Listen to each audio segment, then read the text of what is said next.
Hello everyone and welcome to the presentation on semi models. तो semi models basically वो होते हैं जिनको हम नॉर्मल वर्ब के तौर पे भी यूज़ कर सकते हैं और हेल्पिंग वर्ब के भी तौर पे यूज़ कर सकते हैं। बेसिकली तीन हमारे सेमी मॉडल्स हैं, dare, need and use to. तो सबसे पहले हम बात करेंगे सेमी मॉडल डेयर की। डेयर का बेसिकली मीनिंग जो होता है वो है किसी को चैलेंज करना या ललकारना। और जब हम इसको यूज़ करते हैं मॉडल वर्ब के तौर पे तो इसका मतलब होता है बी ब्रेव इनफ, इतनी हिम्मत होना। तो जब वर्ब के तौर पे यूज़ करते हैं तो इसका मतलब होता है ललकारना।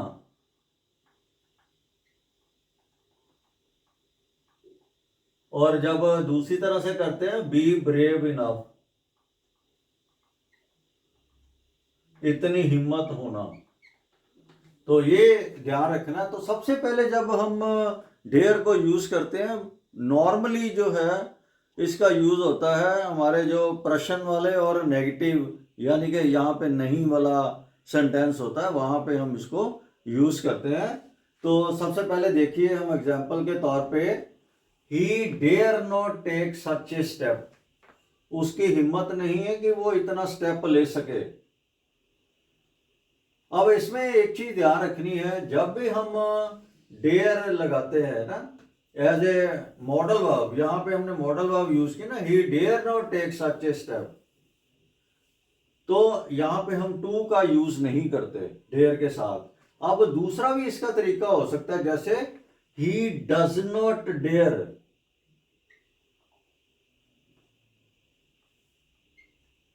फिर आ जाना to, to take such a step.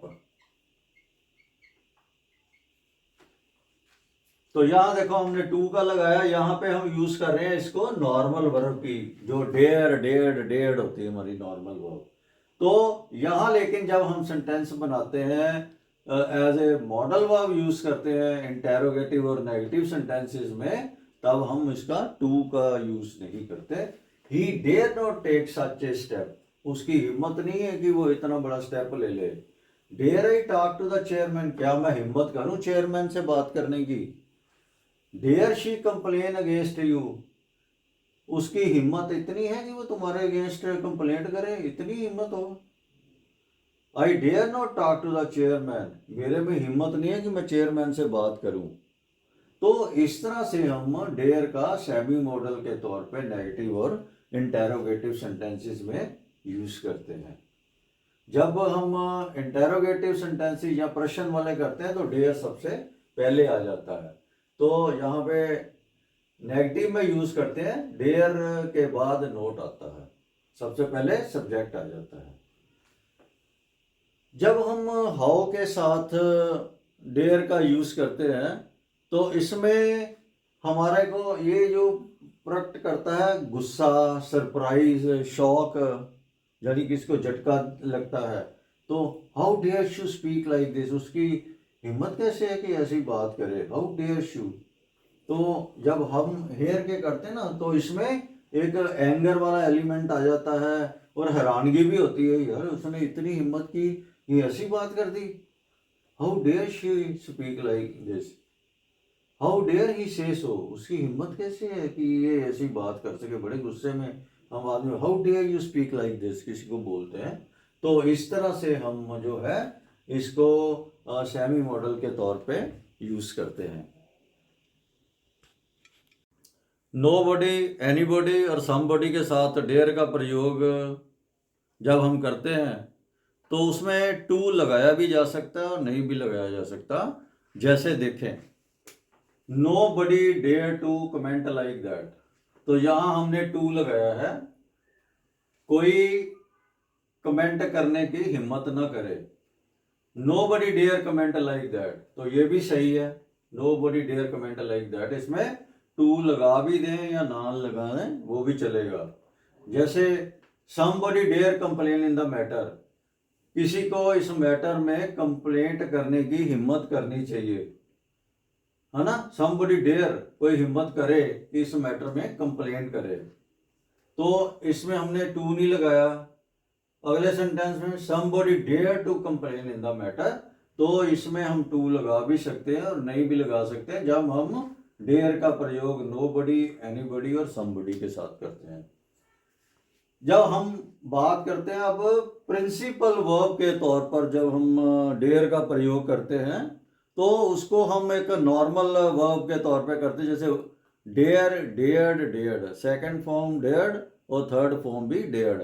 देखते हैं किस तरह के सेंटेंस होते हैं। He dares to oppose you, उसकी हिम्मत है कि वो आपको अपोज करे, आपका मतलब आपको अपोज करे, आपके अगेंस्ट में जाए, उसकी इसकी हिम्मत है। ही डेयर्स, वो हिम्मत करता है या रखता है, जो भी कहना हो, ही डेयर्स टू अपोज यू। अब इसमें एक बात देखिए, यहाँ पे जैसे ही थर्ड पर्सन सिंगुलर है तो प्रेजेंट इंडेफिनेट में एस या ई एस भी इसमें लगेगा। जब हम मॉडल के तौर पे यूज करते हैं नेगेटिव और इंटेरोगेटिव में, तो तब हम इसको एस या ई एस का प्रयोग नहीं करते हैं। He does not dare to oppose you, अब इसमें यहाँ हम डज नॉट के साथ यूज कर रहे हैं, तो यहाँ पे हेल्पिंग वर्ब डेयर नहीं है, यहाँ डज नॉट है, डज है, डज से डज नॉट, और ये जो है नॉर्मल वर्ब है। He does not dare to oppose you. अब पहले सेंटेंस में ये भी हो सकता था ही डेयर्ड, सेकंड फॉर्म लगा के अगर पास्ट की बात हो रही होती, he dared to oppose you, उसमें हिम्मत थी कि वो आपको अगेंस्ट बात करे। Does he dare to oppose you, क्या उसमें हिम्मत है कि वो आपको अपोज करे। तो इस तरह से ही हम बनाते हैं ना प्रेजेंट इंडेफिनिट में। We do not dare to speak to the principal, हमें इतनी हिम्मत नहीं है कि हम प्रिंसिपल से बात करें। अब हम बात करेंगे हमारी अगली सेमी मॉडल नीड की। नीड का जैसे आप जानते हैं इसका मतलब होता है ज़रूरी, इसका मीनिंग ज़रूरी होता है। तो इसको सबसे पहले तो हम एज ए मॉडल जब यूज़ करते हैं इंटेरोगेटिव और नेगेटिव सेंटेंसेस में करते हैं। जैसे जो प्रश्न वाले हैं, प्रश्नात्मक और नाम वाले वाक्य होते हैं, उनमें हम इसको मॉडल के तौर पे यूज़ करते हैं। जैसे देखें, he need not talk to her, उसको जरूरत नहीं है कि उससे बात करने की, उसको उससे बात करने की जरूरत नहीं है। Need he talk to her, अब ये जैसे इधर वैसे क्या होता है, इसमें कह रहा है need he talk to her, किसी से पूछा जाए कि क्या उसको उससे बात करने की जरूरत है। पहले में उसने तो कह दिया कि he need not talk to her. दूसरे में एक बंदा प्रश्न पूछ रहा है, need he talk to her, क्या उसको उससे बात करने की जरूरत है। Need I write to him, क्या मुझे उससे उसको लिखने की जरूरत है।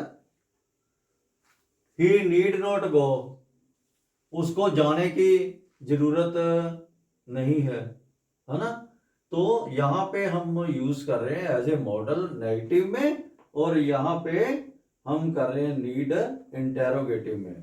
तो इंटेरोगेटिव में आप सब जानते हैं जब भी हम हेल्पिंग वर्ब यूज करते हैं तो सबसे पहले स्टार्ट होता है सेंटेंस हेल्पिंग वर्ब से। तो यहाँ से पे हमारी हेल्पिंग वर्ब है नीड, और यहाँ भी नीड है, और यहाँ नोट वाले हैं तो नीड के बाद नोट आएगा, ये ध्यान रखना है, यहाँ भी नीड के बाद नोट आएगा। तो इस तरह से इंटेरोगेटिव और नेगेटिव सेंटेंसेस में हम नीड को एज ए मॉडल यूज करते हैं।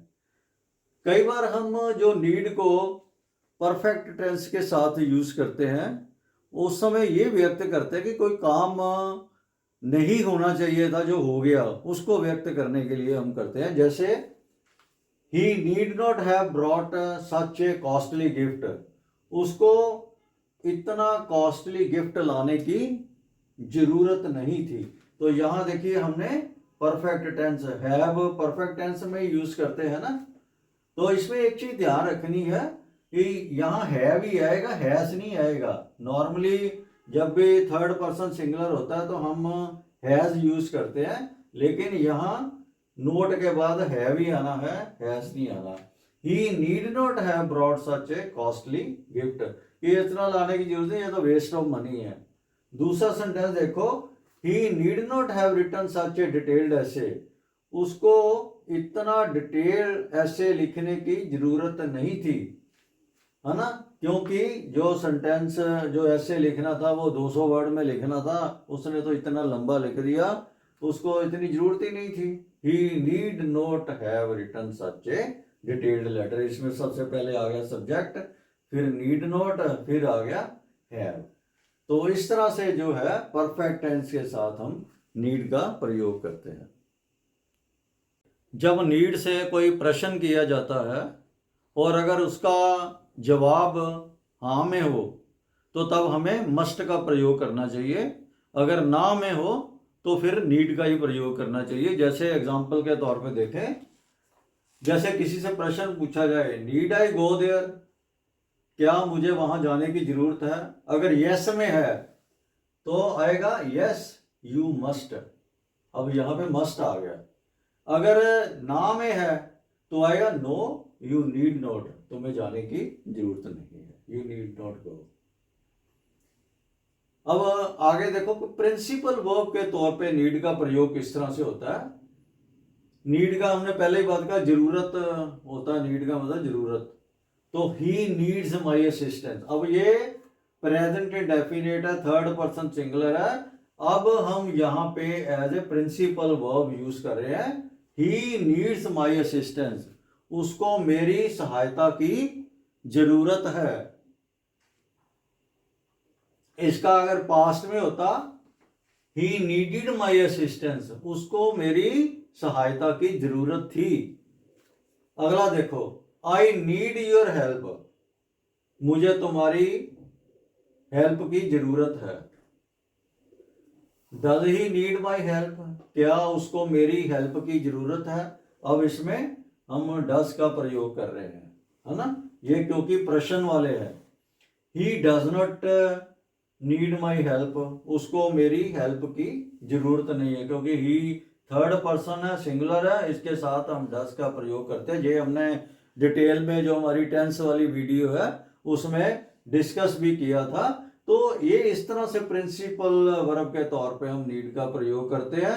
जैसे इसमें ही नीडिड माई असिस्टेंस आ गया, आई नीडिड योर हेल्प आ सकता था इधर इस वाले सेंटेंस में। Does he need my help, did he need my help, he doesn't need my help, he did not need my help, अगर पास्ट में कॉरस्पॉन्डिंगली होता।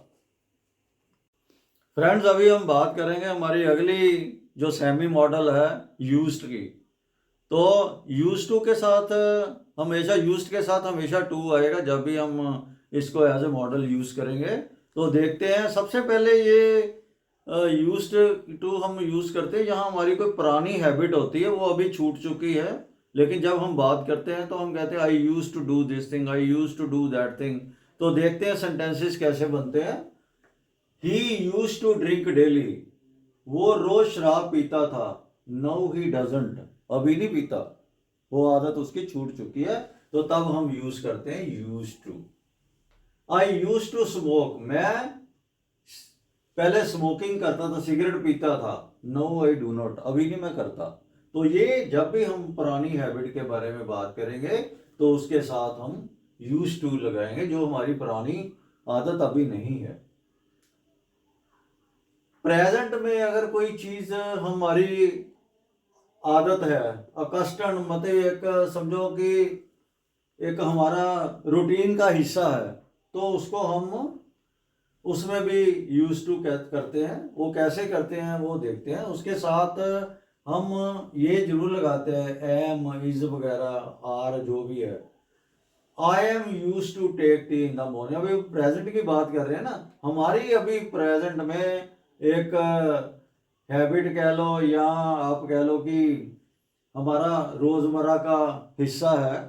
आई am use to take tea in the morning, मैं सुबह रोज चाय पीता हूँ, इसकी मुझे आदत कह लो, या अभी मेरी ये है ना अभ्यस्तता है या मेरी रूटीन है।